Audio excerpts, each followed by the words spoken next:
ہمارے اس چینل کو لائک کریں اور سبسکرائب کریں۔ جزاک اللہ خیر۔ بسم اللہ الرحمن الرحیم۔ صرف 5 منٹ کا مدرسہ قرآن و حدیث کی روشنی میں 186واں دن 6 رجب المرجب۔ نمبر 1، اسلامی تاریخ۔ دور فاروقی کے اہم کارنامے۔ حضرت عمر رضی اللہ عنہ نے اپنے دور خلافت میں بڑے بڑے کارنامے انجام دیے۔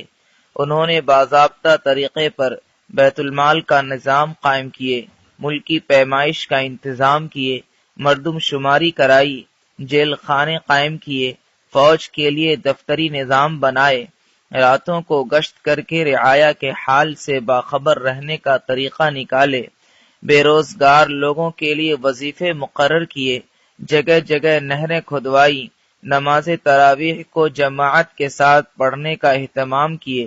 اسلام سے پہلے دریائے نیل ہر سال سوکھ جاتا تھا۔ مصر والوں کا عقیدہ تھا کہ ایک کنواری لڑکی کی بلی کے بغیر دریائے نیل جاری نہیں ہوتا۔ جب مسلمانوں نے مصر فتح کیا اور اس کی خبر گورنر حضرت عمرو بن عاص رضی اللہ عنہ کو ہوئی تو انہوں نے فرمایا کہ اسلام میں یہ ہرگز نہیں ہو سکتا۔ پھر انہوں نے حضرت عمر رضی اللہ عنہ کو اس کی اطلاع دی۔ حضرت عمر رضی اللہ عنہ نے دریائے نیل کے نام یہ خط لکھا: اے دریائے نیل، اگر تو اپنی مرضی سے چلتا ہے تو مت چل، اور اگر تجھے اللہ واحد قہار چلاتے ہیں تو ہم اس سے ہی سوال کرتے ہیں کہ وہ تجھے چلا دے۔ چنانچہ یہ پرچہ دریائے نیل میں ڈال دیا گیا۔ دوسرے ہی دن دریائے نیل پانی سے بھر گیا۔ اس دن سے آج تک دریائے نیل مسلسل جاری ہے۔ اس کے علاوہ بھی آپ کے بہت ساری خدمات اور کارنامے تاریخ کے صفحات پر محفوظ ہیں۔ نمبر 2، حضور صلی اللہ علیہ وسلم کا معجزہ، گھی میں برکت۔ ام مالک رضی اللہ عنہا کا دستور تھا کہ وہ آپ صلی اللہ علیہ وسلم کی خدمت میں ہمیشہ ایک برتن میں گھی ہدیہ بھیجا کرتی تھی۔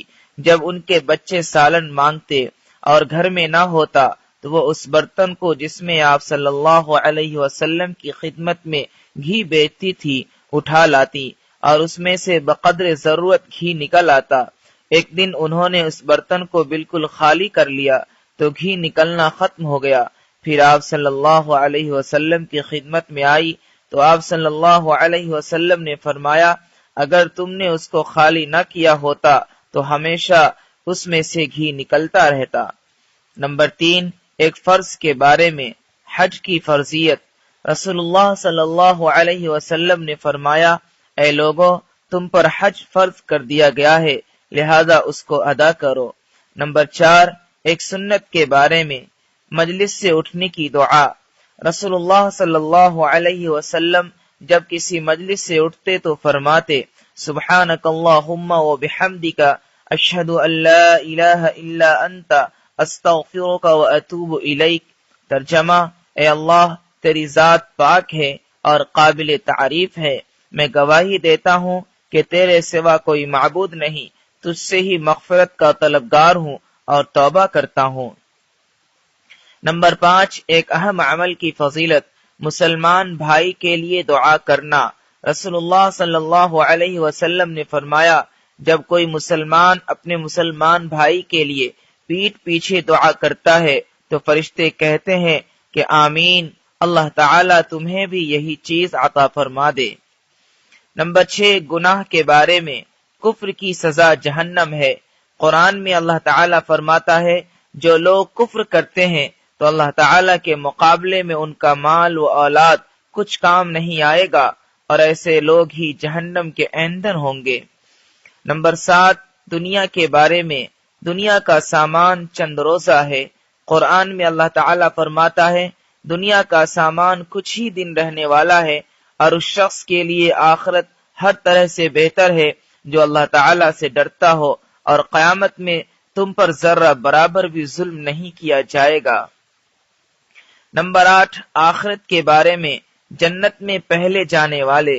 رسول اللہ صلی اللہ علیہ وسلم نے فرمایا: جو لوگ سب سے پہلے جنت میں جائیں گے ان کے چہرے 14ویں کے چاند کی طرح چمکتے ہوں گے، نہ تھوکیں گے نہ ناک سونگھیں گے، نہ پیشاب و پاخانہ کریں گے، ان کے برتن اور کنگھے سونے اور چاندی کے ہوں گے، ان کی انگیٹھیوں میں سے عود کی خوشبو پھوٹ رہی ہوگی، ان کے منہ سے مشک کی خوشبو آئے گی، ہر ایک کو 2 ایسی حوریں ملیں گی جن کے پیروں کی ہڈیوں کا گودا خوبصورتی کی وجہ سے پنڈلیوں کے گوشت سے صاف نظر آئے گا، اور وہ دونوں حوریں آپس میں ایسی ہم خیال ہوں گی جیسے کہ دونوں کا دل ایک ہو، اور صبح و شام وہ اللہ کی بڑائی اور اس کی تعریف کرتی ہوں گی۔ نمبر 9، طب نبوی سے علاج، نظر بد کا علاج۔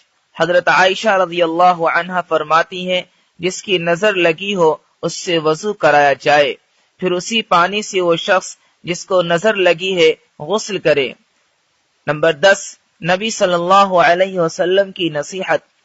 رسول اللہ صلی اللہ علیہ وسلم نے فرمایا، ایک دوسرے کو ہدیہ دیا کرو، ہدیہ دلوں کی رنجش کو دور کرتا ہے، اور کوئی پڑوسن اپنے پڑوسن کے ہدیہ کو حقیر نہ سمجھے، اگرچہ وہ بکری کی کھر کا ایک ٹکڑا ہی کیوں نہ ہو۔